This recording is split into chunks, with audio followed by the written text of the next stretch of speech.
It say I'm there. It say Lee. I'm leaving if I ain't there. You're supposed to be able to see yourself. Can you hear me? Yeah. Yeah. Sorry. Yeah, I can hear you. You got to click start video. That's what I'm trying to tell you. I got click start video. So, yeah. I'm sorry. My speaker was off, but my mic and everything talking. I keep saying hello, but I can't hear no. You got an accent, and where you from? Tanzania. I thought you knew that. No, I ain't know you. Where's your I husband? ain't know you had no accent. Oh, yeah. I didn't have an accent. Damn, did we ever talk to each other? Little bit when you like. I remember when you had your room in close to U Street. Yeah. And I will come and perform. So we never really talked that much, but it's more like just jump on stage. You'd be like, hey. Okay, you ain't gotta take a picture, right? Yeah. And then like you're busy and all kind of stuff. So yeah. So how do you get the audience to watch? Oh, for this one? So the way I'm trying to do now is just to record it, edit it, and just post it for people to watch. And then okay. Yeah, maybe slowly, then we can go like where we can allow people to join in. And okay, bad. I have to figure, because if you start allowing everybody, then I have to figure how do I tune them off and everybody, so they don't end up. You tell everybody to mute their mics, or you can mute them. You can mute them yourself. Okay. Wait, tell your husband to say hi. Why is he hiding? Baby, he said say hi. Does he remember me? Baby, he said, do you remember him? Yeah, I remember that. Yo, Talent. Yeah, what up? Oh, you're not gonna show your video, man? Absolutely, fam. What's wrong with you? Oh, here we go. You got a little picture on there, a little still joint. Yo, don't start that gay shit early in the day, son. Now I'm gonna tell you what's so funny, Ed. You know how God works? Uh-huh. Yeah, I know. God works right in mysterious ways. Yeah. So I saw Talent in New Jersey. I was trying to get on the mic. And he was like, who is like my husband, you know how Bolo is, my little pit bull, my Brooklyn nigga. He like, I tell him I want to do comedy. He like, who are you? And I'm trying to tell him who I am. And then he like kind of brushing me off. So my husband come from out of nowhere, like, man, that nigga trying to play you, son. I'm like, what? That nigga trying to play you, son. Nah, man, don't be trying to play my wife. And then y'all had a few words and shit, then we left. Yeah. You know what I'm saying? But it was like, see, when I started doing comedy, I didn't even want to do comedy. The way that I started doing comedy was I went to a comedy show. So this dude been begging to take me out, right? He want to take me out. So I'm like, I'm gonna let the nigga take me out. You know what I'm saying? Because I want to go see my cousin baby father, Godfather perform. Yeah. But my cousin baby father, his name Godfather. He was performing at Club Elite. So I said, all right, bet we gonna go there. He was like, man, shorty, man, Club Elite, they ain't no spot to take no motherfucking date old raggedy ass Club Elite. So I'm like, man, all right, bet, whatever. But that's where I want to go because I want to see him. So we get there late, and I got on my little fur coat, I got from Ashley Stewart. Clearly in the label, it says rabbit, 100% rabbit. But everybody keep calling the motherfucker fake fur. I'm like, clearly the nigga said, this is rabbit. We ain't trying to be nothing else, right? So I rolled in there late. What's good? I rolled in there late, and I'm like, the pastor say the ones up close get the most. So I'm going to sit on the front row, even though I'm late. So when I walk up the front, the dude on the stage started joning on me and shit. So I started joning on his ass. So the bouncers bounced me out the club and shit. They put me out. They was like, you can't do that. That's considered to be heckling, blah, blah, blah. I said, well, I can do that shit. I can talk about a motherfucker in the audience and make fun of them. Yeah. There ain't no talent. That don't take shit. You don't take nothing to do, nigga, to point out the elephant in the room, nigga. That's all you did. Right? So my cousin baby father came outside. He like, yeah, man, you can't do that. You heckling or whatever. You know what I'm saying? So if you think you funny, you want to get on the microphone, you know what I'm saying? I put you on, come down to Rose's Dreams Wednesday night. I put you on. I said, I bet. So I go down to Rose's Dream. I get up there. They don't laugh because I ain't prepared shit. I just get up there and say shit I think is funny, right? But they listening though. That's the thing. They listening. So I'm performing, blah, blah. So I get off. He's like, man, you got balls. You know what I'm saying? You stayed up there and shit, right? So then I went back every fucking Wednesday. I was going back every week. Like, I got to do this shit, right? So then I end up doing it. You know what I'm saying? I started doing a little open mic contest, and I kept winning. Gigi, let me start my interview because you might end up answering question before I even ask the question. Okay. I want don't mess up my questions. I bet. Yo, how the fuck you still got an accent, B? Who? Dude. You motherfucking fake African ass motherfucker. You've been in America 1,700,000 years. Go ahead. My question, get the fuck out of here. And when he was talking, I said, when I met you, did you have an accent? Because I remember you having an accent when he started talking. I'm like, where'd that come from? Oh, please, don't talk no more. Because my answer, get the fuck out of here. Mm-hmm. Like you going to Africa every weekend or something. Doo-doo. I didn't know that was Doo-doo. What's up, Doo-doo? Yo, let me introduce everybody. I know like talent. This is Marcus Brown. We call him Doo-doo Brown. We'll talk about that in a second. Yeah. And of course, Gigi, you met Gigi already. So yeah, thanks guys for joining my this is my new joint. I started and I was like, yo, I gotta reach out to the people and kind of start this thing. So so to kick it off, I never thought of that before now though. You done had an accent strong the whole time. You know how you get away with the accent? You speak softly with the deep voice, and everybody just skip. They be like, "Oh, he's regular." I'm like, do you hang out with Africans all day, just nothing but African accent strong? Y'all petty. Yo, thank you so much. God. But anyway, so I wanted to just kind of I want to thank you guys for coming in on my podcast, man. This is awesome. I'm trying something, and I know, of course, talent. You still have you're still at the radio station, or you doing podcast? Yeah. Still doing radio show in New York. Still got like about 8 shows running right now. Podcast wise. Okay. So let's do this. Let's go.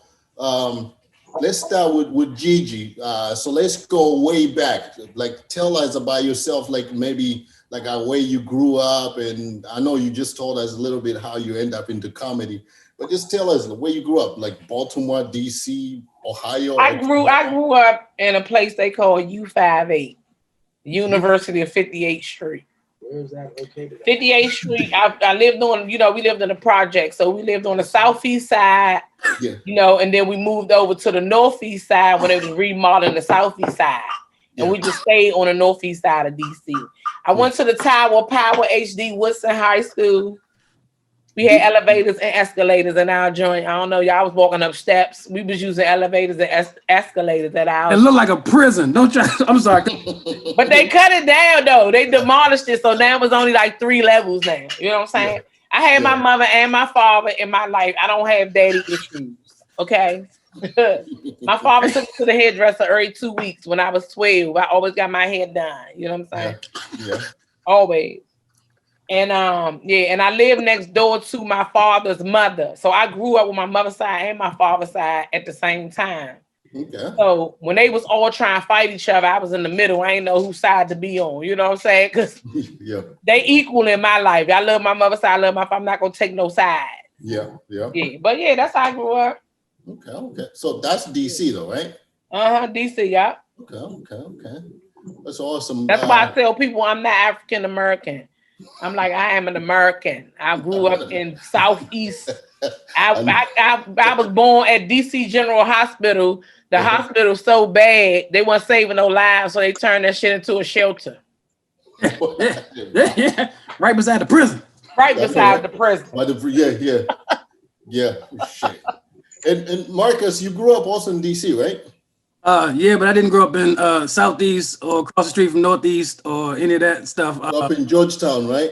I wish. Uptown kid, but I can't say Georgetown. Only went there for New Balance. But Yeah. Uptown area where I felt like I was living good somewhat. Yep. You like walk 2 blocks in any direction and you realize that, nah, nigga, you in the hood too. Liquor store, barbershop, carry out, all that kind of stuff. Right. Born and raised uptown. Mama and daddy lived in Southeast, but then they were moving on up and got themselves a house. Uptown it was. Did you know Gigi? Like, have you known Gigi a long time?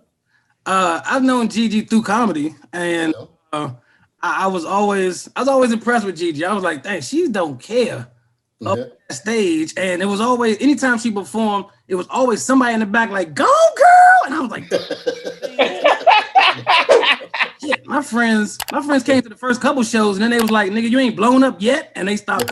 So I was always impressed with Gigi because she had a fan, and it was like people there that was like fans of her comedy and her hairdressing too, like just my class and shit. Yeah, and I was like, damn, I need multiple talents. Like this shit ain't. I mean, we got talent here, but this is like some other shit here. So I definitely.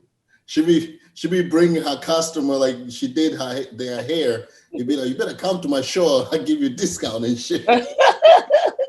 Well, I'm gonna fuck up your hair next time. I ain't giving no females no motherfucking discounts because them bitches so independent. They got all this motherfucking money, bitch. Ain't no sales for independent bitches. Yeah. You come right here, bitch. You paying top dollar, and you better give me a fat tip, bitch. You over there, Ray ain't gotta work. He ain't gotta do shit because you claim you getting that bag and shit. Yeah. Bitch, get the fuck out of here. I'm not giving you no fucking discount, bitch. I was gonna say, Gigi, did you hear that from people where they would get their hair done? They'd be like, "Look, girl, I came to your show." Yeah, no, not that, but you know, just I don't give me a discount because they used to fuck it up. Let me tell you something. They used to fuck it up for themselves because they used to always be talking shit. You know, jumping out the bag, be like, "Hey, Gigi, I need the works done. I need a touch up, a rinse, a trim. I need everything." I'm like, "All right, bitch, that's gonna be $150. I'm ready to pay my Sprint bill." You know what I'm saying? Yeah. Oh, the bitch walked through the door on the phone cussing her man out. "Fuck you, nigga. I don't need you for shit." Click. Gigi, I'm just gonna get a rapper curl. I'm like, "Nah, bitch, you better call that motherfucker to apologize and get the rest of my motherfucking money." Cause I was looking for 150, bitch. Him on the phone. You arguing with a nigga and shit that you fucking up my money. You feel me? Come on, go ahead with that.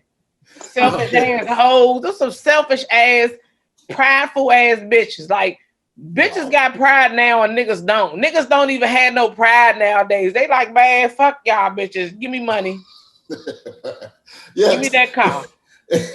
And talent, like, hey, you grew up in New York too, or Jersey? Where you from? Oh, man? no, New York, brother. All day New York. I'm from a small town outside the Bronx called Money Earning Mount Vernon. Born and raised there. Still got the house there, the crib there. You know, I had a house over the last, because next year make 30 years in comedy. So over the years, I've had residence in LA, Atlanta, Jersey, Elm, you know, all different places, probably 6 different places. But in that ride, I always kept the crib because I always know you always come back home to the crib. So I always kept the crib. Thank God, because goddamn pandemic, you need a crib. Yeah, You ain't sleeping on nobody's couch right now, goddamn it. Get your coronavirus ass up off this couch. Let me spray this Lysol. Homeless motherfucker. So I kept my shit. You know what I mean? I'm still in New York doing my thing right now. I go back and forth upstate New York because of my businesses. You know, we opened the comedy clubs, the restaurants up here in Buffalo and Rochester and Syracuse. So I go up and down all the time. Yeah, I remember actually the day I called you, I was like, "Yo, can we do a show in Rochester?" And you're like, "What day?" And I told you the date because I was doing a show, I think like Syracuse, then was it? I think we did like Syracuse, then we went to Rochester, right? Right. And you're like, "Oh, I have a show next week in Rochester." I was like, "Whoa, you be coming all the way over here?" But yeah, I'm in Rochester right now. I got 3 shows tomorrow, and then that's going to be my last shows until after the holidays. Are you doing these shows inside the club or outside? No, you're not allowed to do inside the club. Our restrictions right now because of COVID, they shut all the comedy clubs down, all the regular performance venues. So the way to get around the loophole is to do it in a hotel ballroom. Okay. They got a different set of rules. Yeah. That's what I was doing too. Like when I was traveling around, it's like I just rented like a ballroom and just do it in a ballroom. But sometimes it's funny because there's some other city we rent like a ballroom, like there'd be like 300 people and it fit like really good. Sometimes, so like I would get cocky. I was like, oh, we saw like 300. Let's go to 500, and that should be empty as shit. Just always keep in mind, promotion wise, you always you don't want to accommodate everybody. The secret to promotion and marketing and longevity is you always want to turn people away. You always want to, I'll tell people all the time, like sometimes like if I'm doing a show and I might have 5 comics on the show, then 5 more come in one time. And I might have to tell them no, because what I don't want to do is I want people to miss us. I want to put y'all on the next show and for a reason to come back. They will buy it again quicker in abundance if they feel like they didn't. It's like a meal. If motherfucker give you small portions, you know, you want more food. So you'll come back to that restaurant and order again.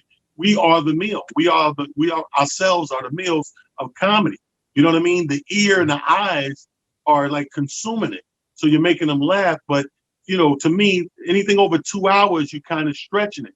You know what I mean? So if you get because I'll say 3 or 4, a guest spot, a feature, and a headliner. You know what I'm saying? So I would say no more than 4 because they do get bored. And if they are funny, like you can't be too funny and going too long with it. Cause like people are like, all right, I'm done. We gone. But see, that's the trick of our job. The trick of our job is it's never about the amount of comics. It's always about the amount of time. Yeah. That's why I said the traditional time is a traditional comedy show should be 2 hours. Unless you're doing a concert comedy, then I give you 3 hours because you got intermission, all that shit. But in a comedy club setting, you don't want to go over 2 hours. That's overkill. You don't want to hold these motherfuckers. I was thinking like 1 hour and a half. Well, in a comedy club, if you're doing multiple shows, hour and a half is perfect because you got to flip it, you know, to get it in. But I mean, if you're giving one nice solid show, 2 hours as far as you want to go without killing the crowd. Okay. Yeah. Okay. Okay. Because then you start holding people hostage. Like, hey, that's the worst. Comedy hostage is the worst, nigga. I've seen the first time I had a friend of mine who said, he's like, yeah, I did a half an hour. And I'm looking like, you? Okay. Joe, I'm sitting there watching him. This motivated me because I was like, nigga, if you doing half an hour, whatever, I'm ready. But that's hilarious. Watching him, and he held everybody hostage because he's sitting there telling jokes, and I'm sitting there like,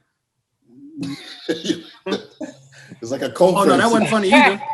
And then it got to a point where he had been there a while, and he's like, all right, yeah, something. And when he turned around, I saw people leaving, like just running. When he turned back around, they were sitting down. I was like, hold on, is this like red light, green light? Like when you turn around? Oh my God. Yeah, and then I'm sitting there like, hold on. I'm turn around again, I'm leaving myself. So the hour and a half, I get that because some people don't understand that equation. Yeah. Now here's my question for you, Tyler, though. That's hour and a half, because we see this sometimes here. You say it doesn't matter the number of comics, but is there a like I've been to some shows where it's like, okay, we're gonna have 15 openers. Oh shit. And you're like 11. She gotta come at 11. This is a bad idea. Like nobody raised their hand at the meeting that y'all playing this. So what's your opinion on that in terms of the number of comedians? Well, I mean, sometimes it's overkill. If you're a guy like me, I'm a what do you call it, catch-22.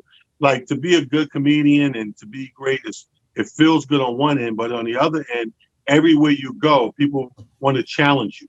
Yeah. So, you know, they want to challenge you. Meaning, when I go city to city and state to state, the host, like if the comedian host is part of the promotion or whatever, he's going to they're going to throw the kitchen sink in front of me to see if I am who they say I am. Especially the further you go, the worse it gets. You know, we just heard about this nigga. He's supposed to be so funny. Okay. 1 second. I got one more in front of you. But by the time the end of the night, it was time for me to go up. No bullshit with you. Probably 6, 7, 8 comedians, you know, 3 or 4 of them are extra to throw in front of me to see if you're really the real deal, what your reputation precedes you, so to speak. Yeah. But here's my thing. I give people, you get 4 free ones. Yeah. You know, I made up my mind. You get 4 free ones. Anything after 4 that you add on, you can do how many you want, but you're taking away the time I'm gonna give you. So if I was gonna give you 45 minutes and you come up with another dude for 10 minutes, another dude for 10 minutes, okay, now you're down to 25 minutes. Yeah. And I still want my money. I'm still gonna get my money. Yep. You just changed the dynamics of what I came to do by taking up my time with other people. It's cool. And then those other features, I feel like they're not. I feel like a show should be a team effort. So if this is our show right here, us 4. Yep. Say no disrespect to anybody, but let's say Ed is the host, Gigi is the guest spot, I'm the feature, you the headliner. It's not my job to try to. I'm gonna blow talent out the water. What? And it's like that's not the process. That's not how it shouldn't work that way. I don't think. Yeah. I mean, they're like, yeah, well, he could handle the competition. I'm like, it's not a competition. It should build up, I think. It's entertaining. This is the best You comedy. sound like his show I've feelings been- hurt. Oh, didn't hear you, Gigi. I said, Doodoo sound like his feelings hurt. I'm sorry. My feelings hurt at being called doo-doo this many years later. Like he want to go in the corner and cry and shit. Like that shit was like, we feel sorry for this nigga. Is he supposed to feel sorry for this nigga or some shit? I don't understand. I'm mad at being And called liking me. Dude, just need a hug, man. No, let me tell you why I need a hug. Let me share this with y'all. This is what this quarantine got me, all right? Oh. Look at that. This is where I'm at. Yo. I can't wait to get out this house. I know, right? That's your baby's room. Oh my God. Man. So question. I know this, like the way you're mentioning, like you've been like in one of those room, you have like 15 comedians like going after another one and after another one. And these are open mics.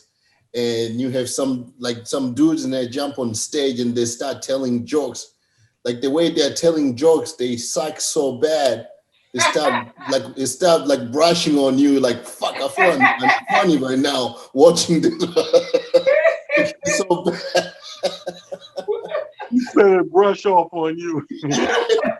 You start feeling like, man, shit is not like I should not go on the stage. Like, you know, you ever like be around like that kind of show, like open mic? It's not necessarily that they're unfunny is brushing on you. What it is they change the temperature in the room.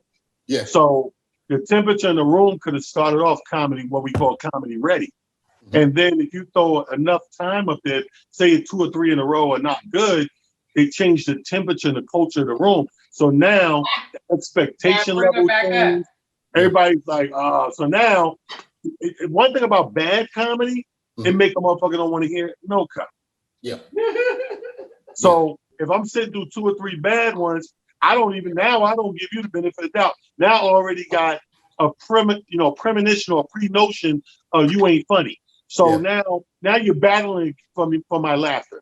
Yeah. You know what I mean? Instead of it just being a natural, organic, now you got to battle to pull me back to the mind frame I started off with that these 3 dudes fucked up.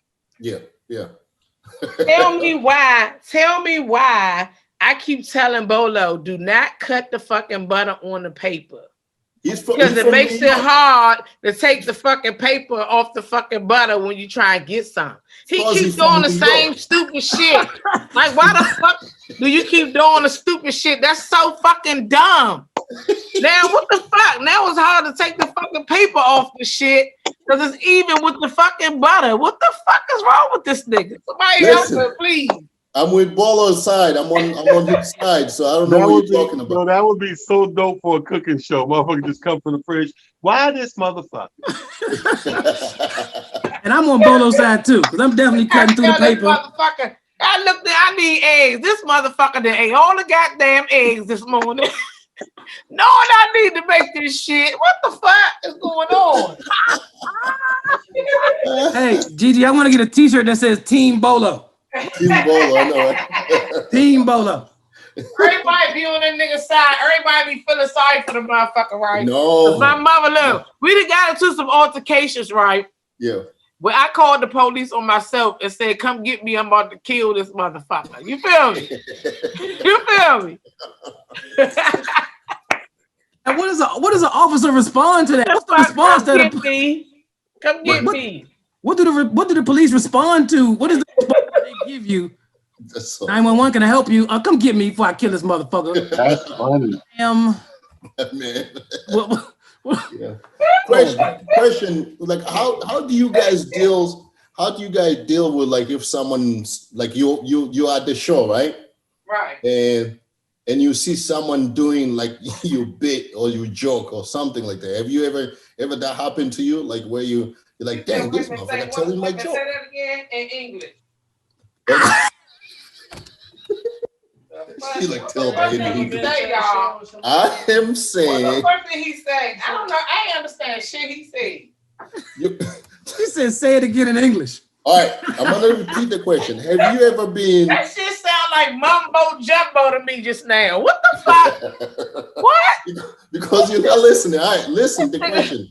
Use your real voice. Hey, show him your real voice. All right. The question is, have you ever been like at a show and you hear someone telling one of your joke, or someone stole your joke, and how do you deal with it? Like, do you confront them right there? Do you like what?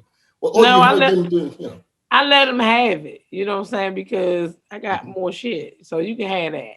Yeah. And then even if I end up continuing and saying it and still using it, it was mine. Who gives a shit? Fuck them. Right.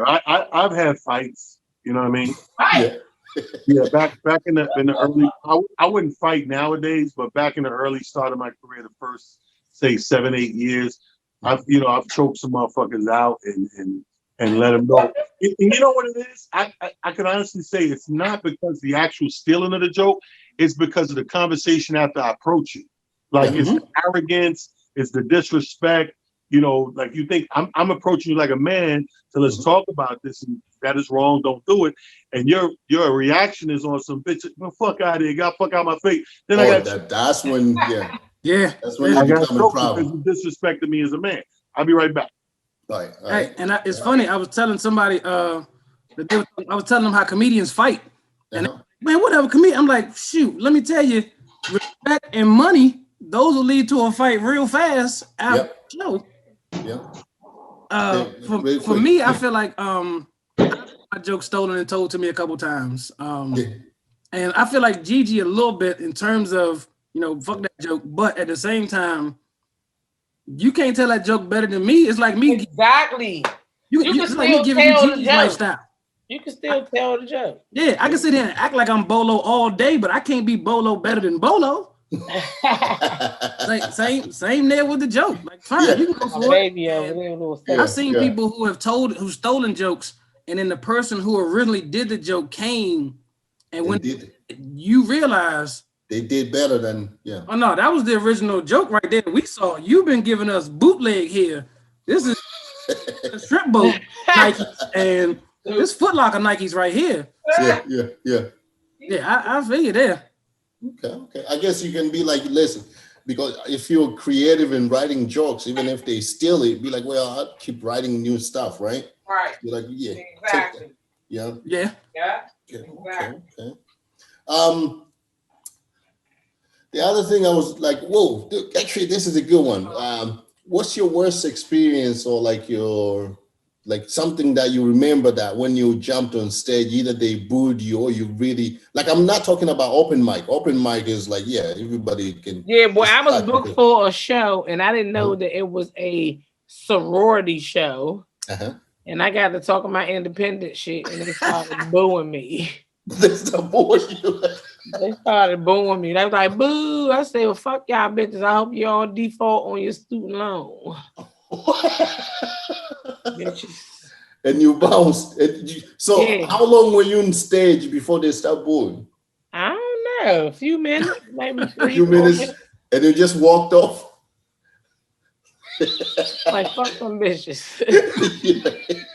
Tight ass bitches. Fuck Did you get paid?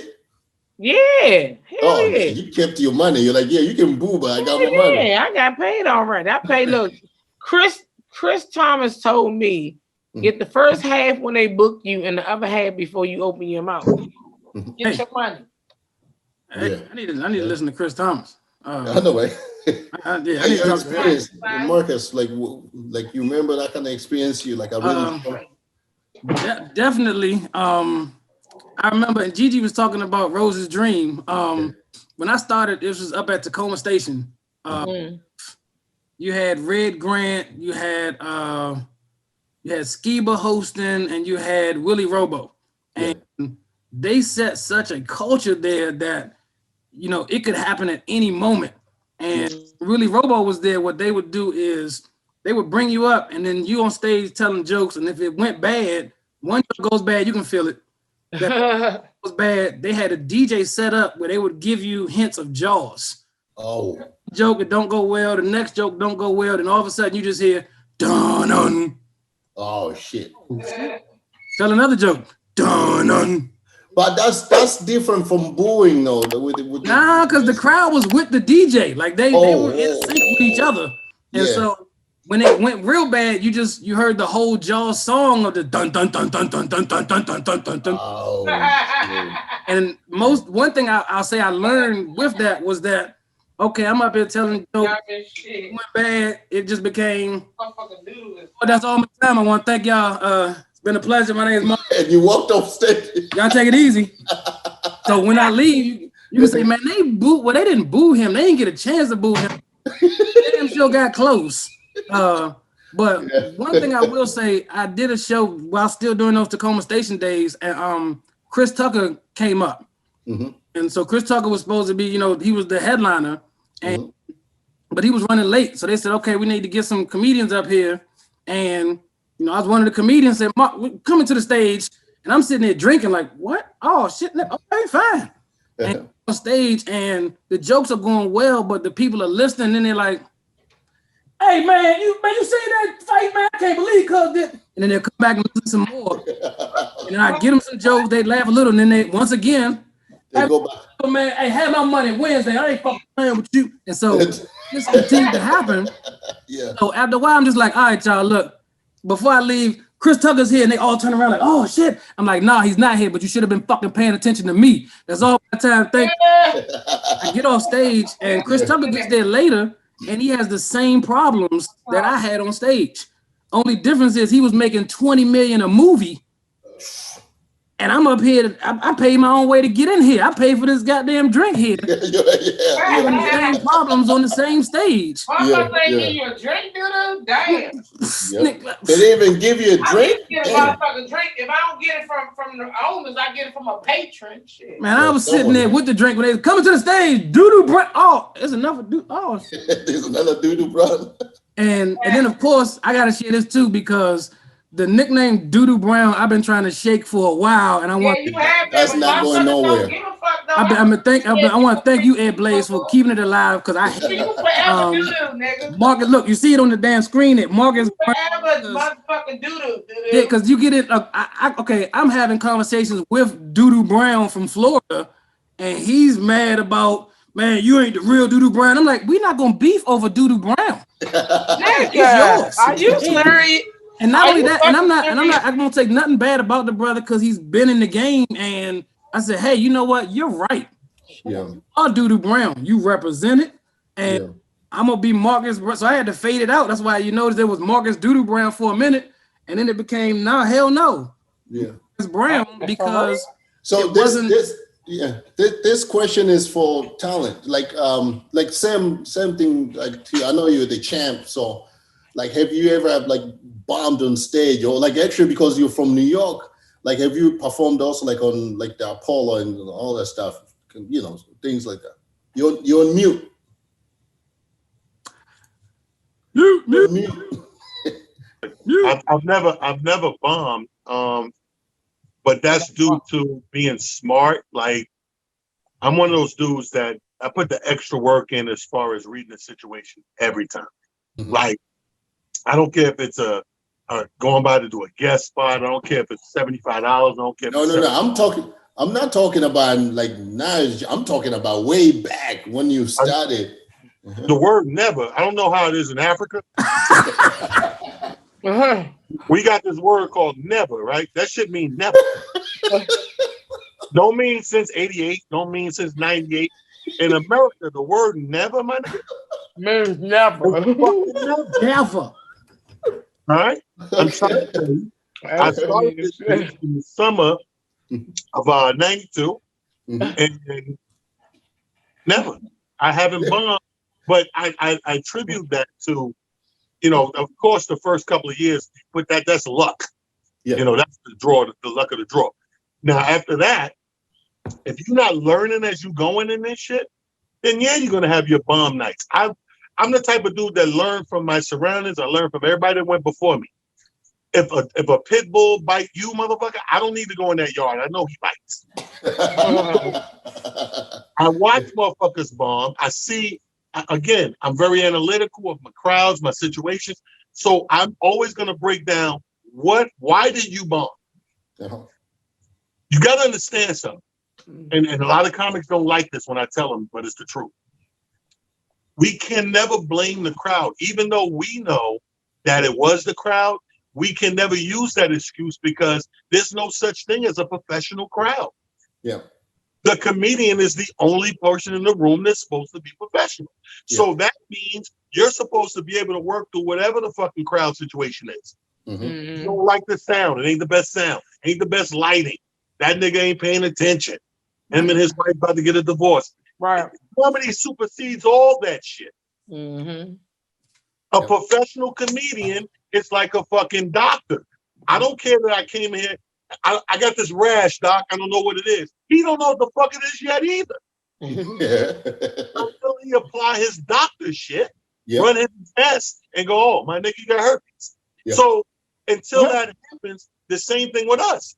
We are comedians. They expect us to be the doctor of entertainment, the doctor of comedy, the doctor of laughter and jokes. So when we get in there, the dude who booked you, he knew it was a fucked up room when he called you. Yeah. He just liked you for whatever reason and want to see you here at this place. He know they shanked the last 3 niggas 3 weeks in a row. Yeah. When he called you, he put an extra 100 on it and a prayer that they don't shank you because he like you. But they shank you. He didn't tell you they were shaking people on that stage when they Yeah, brought. they'll tell you. Bruce used to have a room. Back in the day when we started, there was this run, and the run ran through his room in Atlanta called 559. 559, my nigga, they knew it was horrible. They didn't give a fuck. They just needed an excuse to throw something on stage while they got this place packed because they didn't want to do the straight through party and they know shit will pop off. So let's break the monotony with some entertainment. Bruce, as good as he is, he knew. He would whisper in your ear every nigga he brought up. Y'all get a nigga from New York, talent, come on up there. And that nigga whisper, you know how you dap a comedian when the host is and nigga lick in your ear and go, just do what you can. He knew. And you get up there and it's no bullshit. 10, 12 minutes, and you got them listening and laughing, and you say to yourself, because you know the room, you know the reputation. Let me get out of here. All right, y'all been great, boom. He's in a maze. Oh my God, my nigga, nobody, niggas get booed, blah, blah, blah. Again, that's me putting my doctor hat on, saying, okay, T, you got a couple of zingers that'll calm the crowd. You can snap, so you ain't worried about a heckler. Get your little 10, 12 in, get the fuck out. Yeah. Don't press it. And that's what the fuck I did. But, again, I live vicariously through the people who bomb before me or bomb around me. And I always dissect it. Why did that happen? You read that, It's just plain and simple. The motherfucking funny. Yeah. But then a lot of time it's intangibles. Yeah. The little things.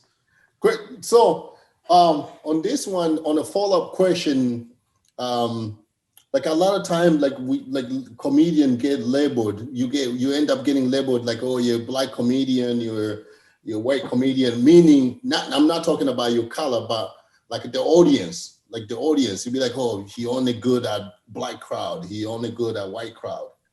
Like, I'm good in both of them.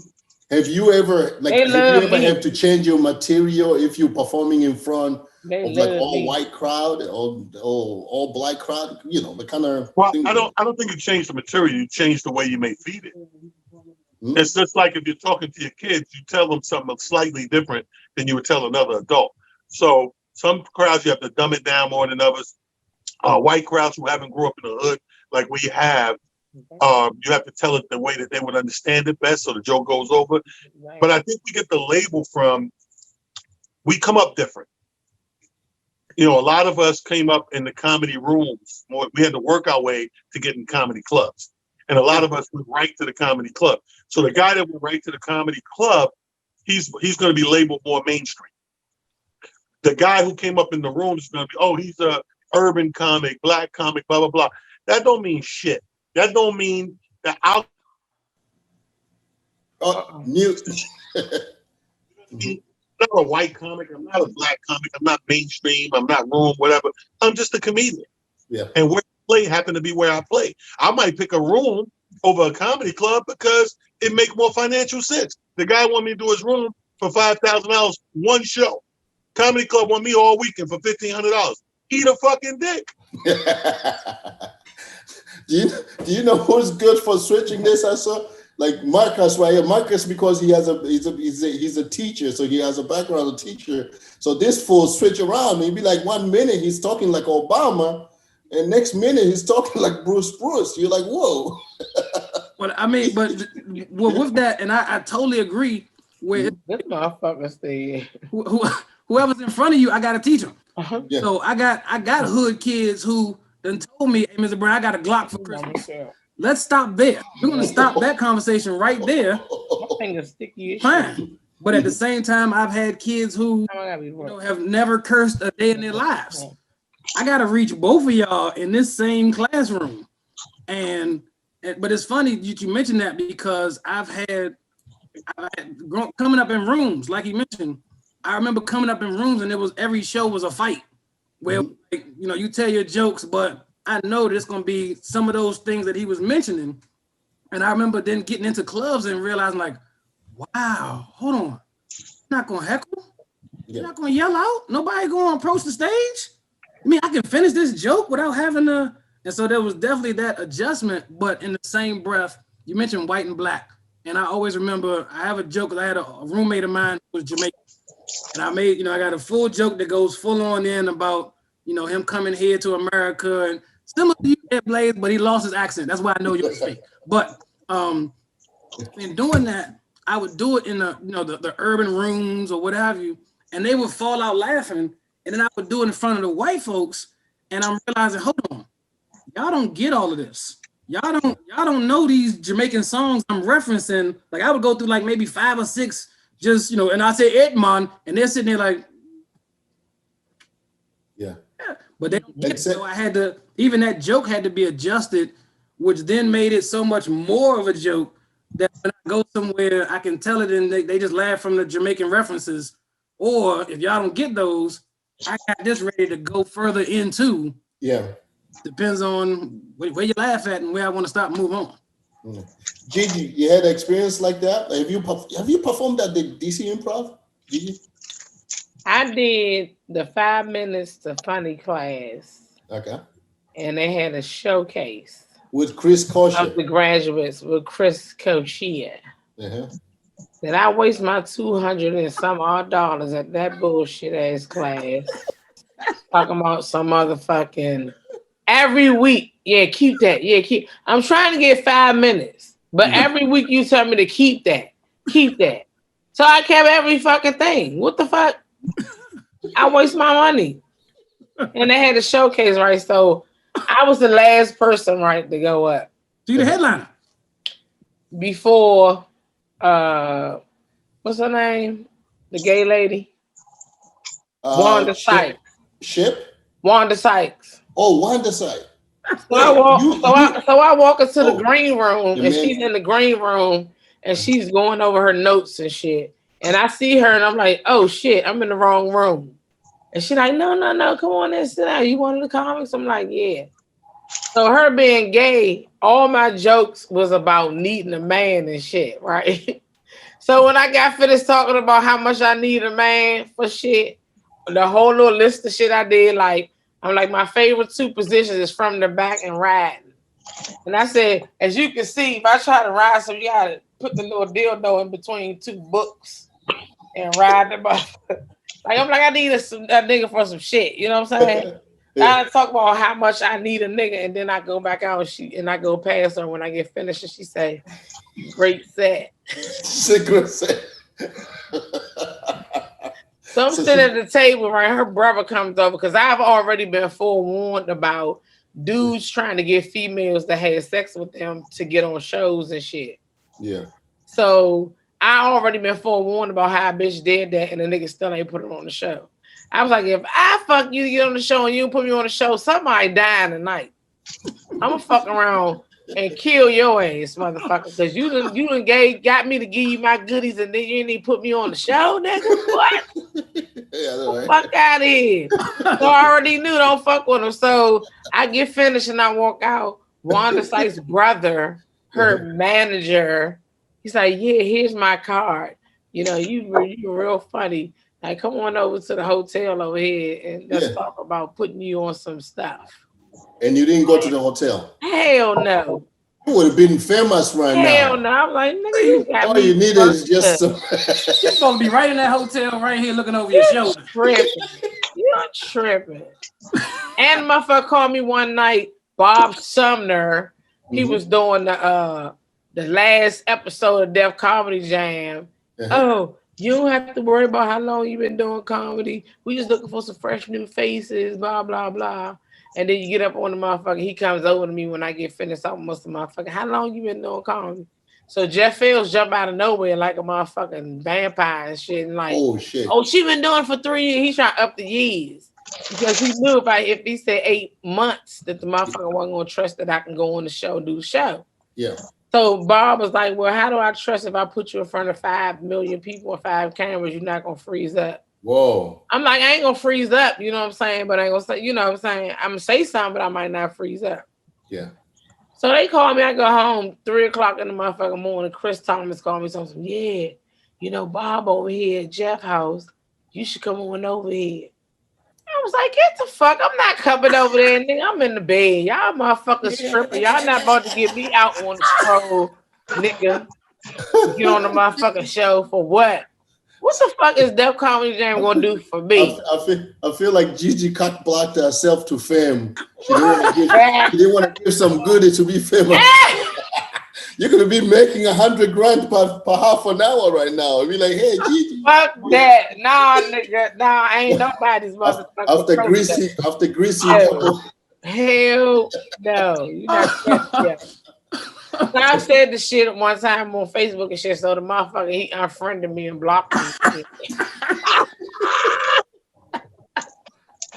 Like that motherfucking bitch ass T.I. Fuck T.I. Yeah. T.I. gonna misspell Trayvon Martin name. And I commented, I said, damn, how you gonna misspell that man name? You don't know how to spell that motherfucking man name? That nigga blocked me. Oh, bitch ass T.I. blocked me. I tried to comment on this shit. They was like, you can't do that. Like, bitch, go ahead. Oh, that's messed up. Oh, for real. Man. Nigga, his feelings and shit. Yep. Oh, they had me aspiring to get blocked. I ain't blocked. Nigga light bulb head ass motherfucker. What is he doing? Yo, speaking of room, like I had few rooms when I was like studying, like, but I never used that like to get females, like to be like I was always attracted to just females like who are funny. I'm like, oh, I want her to be on stage. And I always had this thing of like trying to mix up, like every time I do a show, I always want to have a female in there or like a mix, kind of like a white comedian or something, like a mix. I'm more into diversity. Diversity. Yeah, exactly. That's because you're from Africa. So you foreign niggas look at shit different. Let me explain something. When you come over here, no, this is some real shit. When you come over here from somewhere else, right? Yeah. And you're a person of color, you give too much fucks about that. See, people who are born here of color, we've been excluded for so long that to us, motherfucker, white people need diversity, not us. We are the capital D of diversity. So when we doing shit, don't get me wrong, gender-wise, we're aware. like we want our sisters on stage with us as well as our brothers. That's as much as mixing we want to do. But when it comes to color and ethnic diversity, that's on them. They gotta pay the piper. We don't have to pay the piper. But see, when foreigners come over here, they fall into that little same slot of, yo, you gotta keep it diverse, and I need a Spanish guy and a white guy, because they bought into the American dream, so to speak, or the American way of life. Yeah. We don't. Mhm. We're born here and Right. we have living experience of how unequal shit is. Yeah. So to us, if we give all the work to us, we still good, because we're so at a deficit. Yeah. You know what I mean? If you add up opportunity or add up dollars made and dollars spent, we're so much at a deficit. Even if we got shit right for the next 100 years, we still wouldn't be even. Yeah. That's how bad it is. So foreign blacks and blacks that are born and raised here, we got a different vision of what diversity is. Diversity for me as a black man is more women. But the problem is, I'm so fucking superhero true to my calling that I can't put you down just because you're a woman. You have to criteria. You have to be a woman, but a funny one. Yeah. Hey, question. This is like, I really wanted to know this, and I've always been like admiring the king, the New York Kings of Comedies. Right. You guys like are heavy hitters. Like you guys, you know who I'm talking about, right? Gigi Marcus, the New York Kings of Comedy, right? It's him, Capone, Rob Stapleton and Mark Stapleton. Yes. Dang, why am I forgetting the Spanish dude? Mark Vieira. Mark Vieira, yeah, Mark. Why am I forgetting Mark Vieira? Yo, this dude are heavy hitters, like literally the Kings of Comedy and then New York Kings of Comedy. Same, you can put them at the same level as Steve Harvey, D.L. Hughley, and of course the Kings of Comedy. But the whole thing I'm trying to figure out, like one time I was like, man, I wish I had enough funding. I can buy your tour and just go run with it like nationwide. And then just kind of introduce you, because I feel like you guys are so awesome, but I feel like you're grouped in a black audience on it instead of kind of spread, be like, yo, these dudes are funny as shit. Like, well, I mean, that day will come. I mean, you have to build a foundation somewhere. Yeah. And what better place to build it in your backyard? Here's the thing that a lot of comics, this is where we turn you on and turn you off, right? We turn you on when you're doing things and remembering where you come from and doing it for the right people and the right causes. We turn you off when you get too big for your britches, and now we can tell you're not manufacturing the jokes for us anymore. You know, comics lose touch. Perfect example is Kevin Hart right now. The flack he got for the last special. You know, you're bound to get that. If you don't keep your boots on the ground and know how people are moving, these are the people who put you where you are. But when you transcend that and start performing for other people, you start to lose that audience. And you never want to lose the core audience. They're more important than the broad audience. The broad audience is the here and now, the new album audience. They're not the fan base. The reason why Anita Baker can throw a concert any given day and pack out an arena is because her core audience. Yeah. You understand what I'm saying? Kev, he could pack an arena, but then 5 years from now, it won't be as packed because they wasn't his true followers. They was going with what was hot at the time. Yeah. You understand what I'm saying? The only difference in New York Kings and the regular Kings is Bernie Mac. Everybody else in that lineup, all my guys are funny, and we can knock them motherfuckers around. No disrespect. But on funny, pound for pound funny, we could fuck with all of them. The only one you would have to fucking go the distance with and hope you don't get knocked out is a Bernie Mac. He was a heavyweight like that. Yeah. You know what I'm saying? Even Bernie Mac, they interviewed Bernie Mac, and I never forget, I wasn't listening to the radio, but people was calling me. He was on the radio in New York giving an interview, and this is when we first came out. And it was like, well, you Kings of Comedy, what do you think about this New York Kings of Comedy just came out, blah, blah, blah, these guys or whatever. And he was like, I don't know about it. I live in LA or whatever. It was like, yeah. And they named everybody. At the time, it was Gerald Kelly. It was Drew Frazier. it was Rob Stapleton, it was Capone and me. And he's like, these are the guys. And Bernie said on live radio, was like, well, Talent, the only one on there I know that I know Talent's funny motherfucker. He's like, but I don't know who are those guys. You understand what I'm saying? And I took that back to my team and said, let me explain something to y'all. Because a lot of time we sit down at the negotiation table and the idea table and all that. And y'all, when the time comes, I don't like to pull rank, but I like us to come into the meeting knowing who we are. Yeah. Yeah. I don't want to get into the meet. I shouldn't get into a meeting telling you who I am and why I should be blah, blah, blah. We should come into the meeting knowing who we each of us are. And I said, that right there, I played that back for him. I said, this tell you everything you need to know. Mm-hmm. Here's one of the hottest motherfuckers in the world who knows any and everybody that mean anything, and he don't know y'all yet. Yeah, yeah. Y'all got to get out there and kick these fucking doors down. Fast forward 10 years, they did exactly that. Yeah. Quick. So whenever you guys do a show, who headlines? Do you guys rotate or you just one headliner? Well, what I do is, it would be me, but I can't trust these guys time-wise. Mm-hmm. So I put Capone on the headline and I post it because at least I can, because a lot of this money and these contracts are contingent on time. Yeah. And you know, if I sign the Kings up to do improv for a weekend, mm-hmm. and they got 3 shows a night, that time is everything. And once you start breaching that time, them shows start late or go over, you're talking docking, penalty, breach of contract, you're talking losing money. So instead of sitting back and waiting to headline it, I had to put myself in the most important part. The most important role is hosting because you get to keep the clock. Yeah. The clock is our money. So I host. Yeah. I put Capone to close it out. I'll put Mark Vieira to come behind me in my opening thing, you know, because he brings that Spanish element to our thing, even in the crowd. And he's going to take it. One thing I love about it is everybody takes it a different place. Yeah, he's going to take it a whole different place. Rob's going to come out with the Rob Stapleton physical energy thing, and then Cap's going to be Cap. You know what I mean? So that's the reason why I wouldn't, if I could help it. If it's a one-off, like a big concert theater one-off show, I could go last and close it out. But if it's a time thing, I don't trust these guys.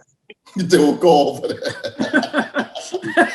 They'll be like, hey, dude, you're supposed to do half an hour. We already at 1 hour and 15 minutes. Because these niggas ain't here. Yeah. Yeah. Because everybody knows comedy is like a drug. Mm-hmm. When we're getting laughs, we want more. Mm-hmm. So that's why you got the music on their ass. Mm-hmm. Yeah. That's the music on. Tyler, here's my question for you. And Gigi, I know that you've gone through it as well. How do egos deal with, in terms of not necessarily the New York Kings of Comedy, but just comedy in general, in terms of dealing with multiple heavy hitters? Because, you know, like I said, if this was our show, you're the headliner. That's an easy one. But in those other shows where you have, man, any of these guys on any show is a headliner. Mm-hmm. How does that come into play in terms of ego? Well, if you're an experienced host, the first thing that happens after a while is the show plays out in your head first. You've already seen it happen. You know, once I know that I'm the host, the show played out in my head already, and I'm like, I go there and I usually play it the way it played out in my head. Yeah, because everybody's good, but you visualize. Okay, it's not about funny. It's about how the people see them, what order they see them in. So if I have a female on the show, I'm not putting her up first. Usually, I want to mix her in the middle somewhere. She's the novelty of the night. Yeah, you know what I mean. So because she's the novelty, she's a special act. You put her in the middle if you can. In the perfect world, she's going to go in the middle. You know what I mean? The guy that usually goes last, because let's say you got 5 people and they're all equally funny. They might not all equally not get rattled. So the last guy must be the most likely not to get rattled, no matter what happens in front of him. If you go in front of him and you light it up with a standing O, is that guy going to be rattled? Or is he going to take the stage like it didn't happen and do his thing still? Yeah. Oh, okay. Yeah, that's good. That's good. Yeah. Over here, Gigi is closing her eyes or whatever she's eating. Now, I got a question for Gigi, too. Gigi. What do? Hey, Gigi. What do you want to do? The females bump heads a lot. How do you deal with that? Because we guys, we can get along. Yep. But females, you put 3 of them in a room and that bitch thinks she cute. And how do you deal with that in terms of? Who are you fighting last time? I can't remember the name. I wasn't gonna bring up none of that, but how do you deal with that? Me? I'm gonna fight somebody. Okay. I won't bring up comedy beefs, Gigi, but I don't know what the fuck you talking about. good answer. That's a good answer. But how do you deal with female What are you talking about? with female cattiness? Does anybody know what this nigga talking about? I ain't gonna. Where the chat at? We I'm don't gonna want put to some mention shit in the the name, chat. but we don't want to mention the name, but I know Yeah, who we we're don't want, talking about. right. We're not gonna make nobody else famous on your name, but how do you deal with that, Gigi? You got to deal with female cattiness. We don't deal with cattiness. I don't give a fuck. What? What's up with you? Gigi, let's do this. I want to put I a say fuck them bitches. I say fuck them bitches. They some haters. Fuck them Gigi. bitches. I don't pay them bitches no mind. I walk in the Gigi. room and act like that bitches is invisible, like I don't see them and shit. I walk right past the bitch. I know we're gonna be going off like soon, but I want to say to Gigi, I'm putting like a 30 days, 30 city comedy tour. Do you want to be in? Of course, let me know. It's an all girl tour. Can you come? I'm gonna be at the Four Seasons Hotel. Just one. Ha! Don't make Bolo get up. Exactly. Bolo, I'm about to say his Bolo's name gonna is be on the like, let's go sign screen. this contract. Fine shit. And Bolo gonna get up, and it's gonna be a problem. Bolo is gonna be like, Anyway. I'm here to He sign the talking contract about for my he wife. good, he good. No, the fuck he not. He trying to put up on your baby. But look, Bolo on the other side of the camera, right there on the side of the On the other side, right Yo, there. Bolo is my people, man. Bolo is cool people, man. That's my people. New York. Oh man, that's awesome, man. Oh, I got one other question for my other Y'all know comedians. y'all niggas. Yeah, go ahead, Y'all- go ahead, shoot. What is turning down shows? Because y'all take every show. Mm-mm. Are there shows that you would turn down, even if I mean, of course, people say, well, I pay you this amount. Some shows, what would cause you to turn down a show? Oh, let me go first. I got called. It was the show. It was a wedding, and they wanted me to be paid to act like the gay guy. Like as soon they mention him, like you're married, that's like. So they wanted me to act like the guy who's getting married. He was messing with me, and I was like, nah, I'm good. Come on, man, you turn that down? Yeah, it was a good, and that time too, it was like they're like, yeah, we have like $1,000, and I was like, dang, $1,000 really good, but no, thank you. I didn't see it. So That would have been funny though. That would have been funny. yeah, it would have been funny, but I was like, I don't see it. Like I couldn't act it up. So With me, it's the only thing I've turned down is at this stage of the game, if there's certain people who you don't feel you want to work with, or alongside. And I had this thing where I try not to do a lot. I really backed away a long time ago from doing private events in people's residence. You know what I mean? No matter how rich you are, how big the house is, I try to stay away from that. Yeah. I did my first one about 3 weeks ago. Some people in Scotch Plains, New Jersey, some young lady's birthday. She had a lot of money. And I mean, she did, I'm not going to front. I only did it because, it's COVID. So you got limited resources, not the regular day. But when I got there, I was so amazed and overwhelmed at the production this woman put behind this thing. Like, I was like, see, if I can guarantee every house you play would be like that, I wouldn't mind. But you can't, they'll throw you in the living room, man, and go ahead. Go ahead. I have to remind you, in front of the TV. Not a client. All right, go ahead. Do that thing you do. In the living room with a bunch of blind people. Yeah, that's the bullshit. I can't do that. I did a blind comedy show. They was blind, so the faces that you make to make a motherfucker laugh, they couldn't see that shit. So you out the window. Motherfucker really feel like they was there. Wow. You did a show with blind people? You did a show with, you said it was blind? Blind. Wow. That wouldn't work with me. I find myself fucking up going, look at this nigga. Look at this nigga. Look at this nigga here. This nigga here. Look at this one. They'd be like, what the fuck? We can't look. Look at here. And you, Oh my Marcus, God. in the show that you refused to do. I had a show where this guy wanted me and another comedian to as a matter of fact, the other comedian was a comedian that was holding people hostages that I was talking about earlier. He wanted me and him to Damn it, earlier shit is 4 o'clock. comedy at a strip club. But he wanted us to like compete with the strippers in terms of who's entertaining more and Oh shit. and I was sitting there like, this is a bad idea. Like this is Wow. he was like, you know, comedy is funnier than the strippers. And I'm like, nigga, so you think that I'm gonna stand up here and tell jokes and people gonna come up and like make it rain on the stage that I'm not funny? Not saying I'm not funny, but like, fuck no, this is a terrible idea. People don't give a fuck. What it is. That's what I mean by they don't give a fuck, man. Like so many people, I think 50% of people in this country, especially, think that comedy or comedian is aligned with clown. So they'll hire you and throw you any. Dude hired me for a boat ride one time. Now, mind you, when you hear boat ride in New York, we have these big ass boats hold 600-700 people that are set up beautiful. You can rock them. Yeah.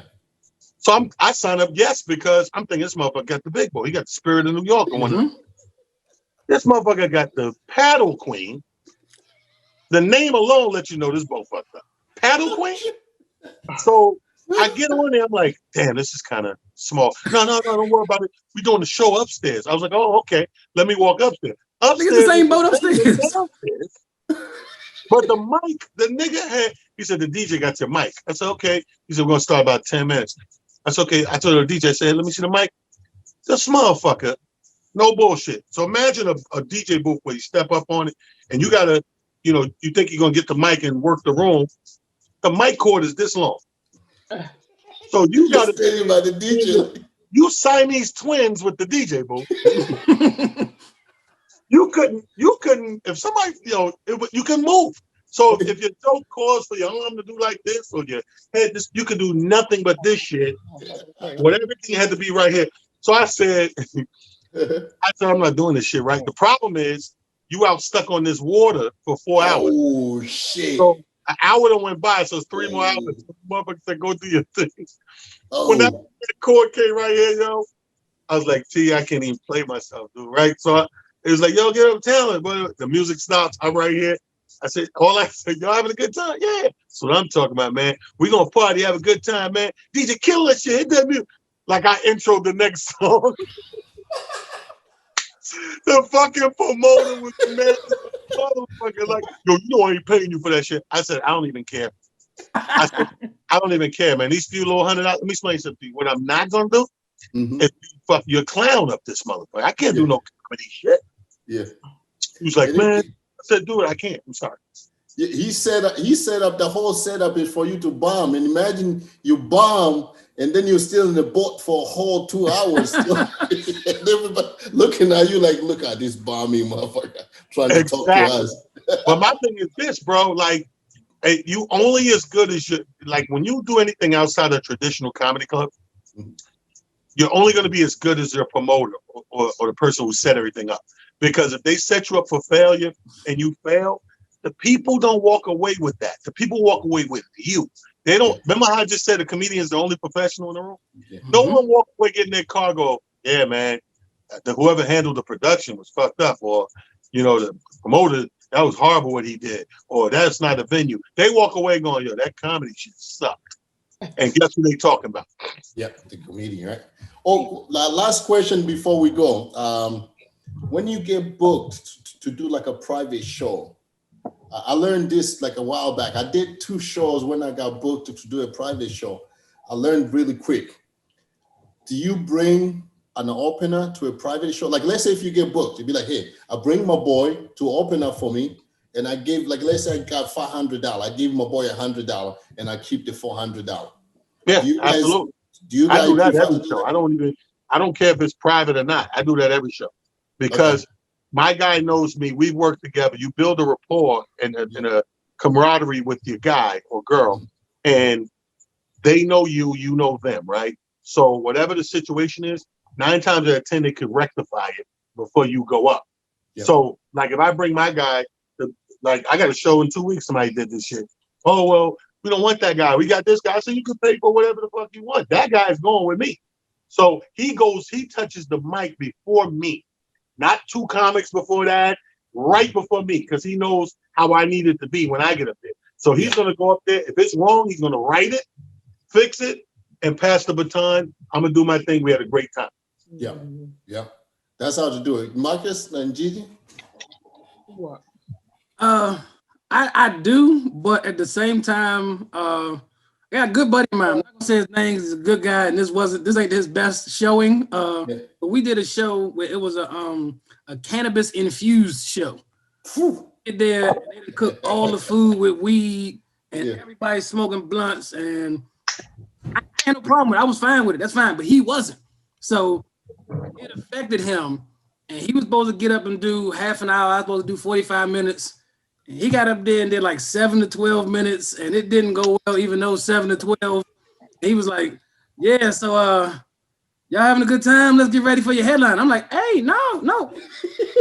For your headliner. No, what, huh? And he wrapped up, and I was like, oh, okay, so I guess that one's over with. So let's get ready. And I still felt, I still, paid him what I said I was gonna pay him, but it was kind of like, God damn, man, like, But that's just growing pains. Like, that's gonna happen in the beginning.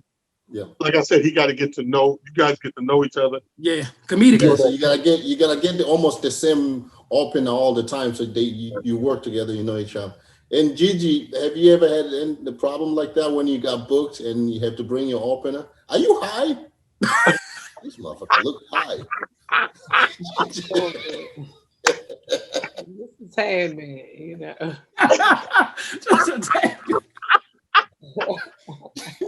That shit kicked in. Gigi. I know, just kicked it. That edible kicked in. Edible kicked.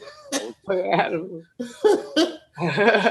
had shit with her nightstand and everything. And I'm sipping Long Island iced tea. Oh, come on. I ain't mad at you, girls. The weekend. Well, hey, look, with some old ass lemon juice, y'all. Look, the lemon juice say that's by April the 20th, 2020. Whoa. Oh, you good? Oh, this shit. Right. Oh, Right. it ain't April. They just do that for the money.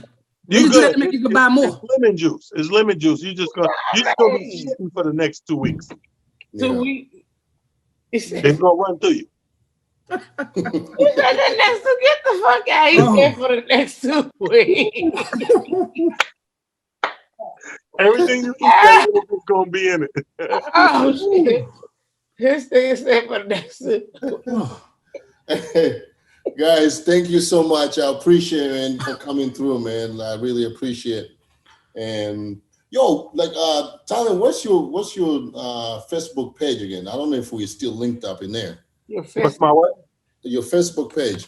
On Facebook, I got 10 Facebook pages. The most current one. Create like a fan page. King Talon Harris.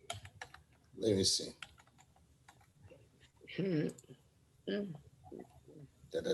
Oh, okay. No, I have the other one that I got it. Yeah, if you share it on there, I'll share it on all 10 pages. You got it. Yeah, so I just gotta edit a guy who's gonna start editing my stuff so they can look a little bit professional. So then probably it's gonna take like a day or two, then I can share and everything. You turning more American by the day though. You got an editing guy and shit. Fuck the maid to clean that dirty ass house. You got an editing guy. Huh? Before you got a nigga to clean all that shit behind you, you got your editing guy. Yeah, you American. You American. When that nigga first came over, all the giraffes had to be out back. Right now, look at that house. Clearly. No, Marcus, you know why talent is going so hard on me? Like the first show we ever did, right?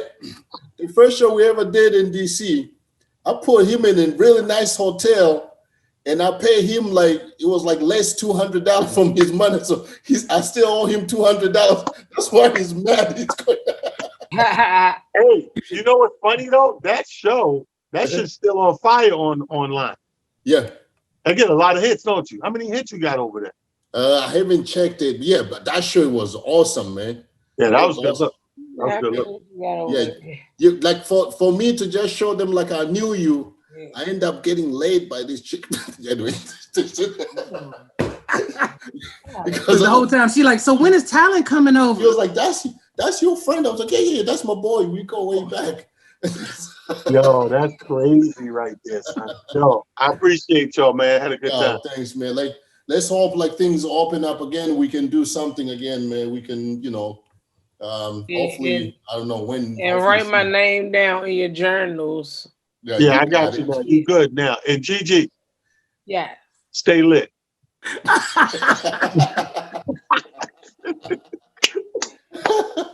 All right, guys. Thank you so much. Right? You got it.